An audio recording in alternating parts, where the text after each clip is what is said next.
So, across social media, you might have seen this neat-looking text staircase layout that people use in their posts. Most likely, they are not doing it manually, they're using a web-based generator like this one.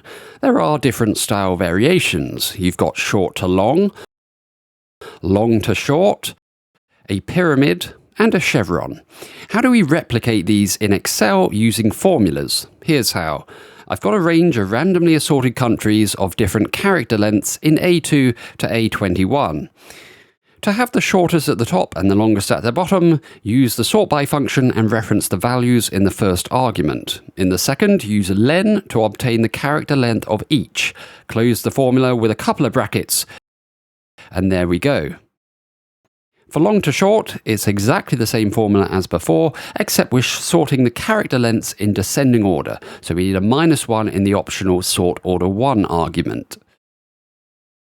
Now, the pyramid is a bit trickier, of course. To get this to work, we need to sort the original values twice. Let's use the same base formula as the long to short example I just showed you. Use the SORTBY function again to wrap the previous statement inside. In the second argument, let's do -2 to the power of sequence, and then use COUNTA, reference the values, and then close each part of the formula.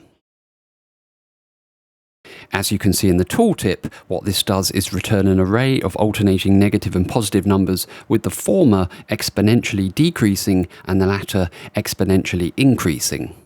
Therefore, the longest values end up in the middle, and the shortest ones at the ends.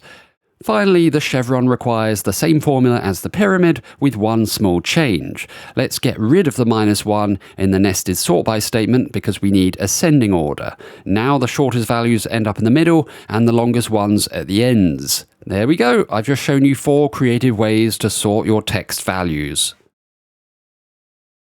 Oh, and by the way, if you centrally align these 4 lists, just look at the shapes you create. The short to long looks like a wizard's hat. The long to short looks like a funnel, the pyramid looks like a star, and the chevron looks like a sand timer. Impressive, eh?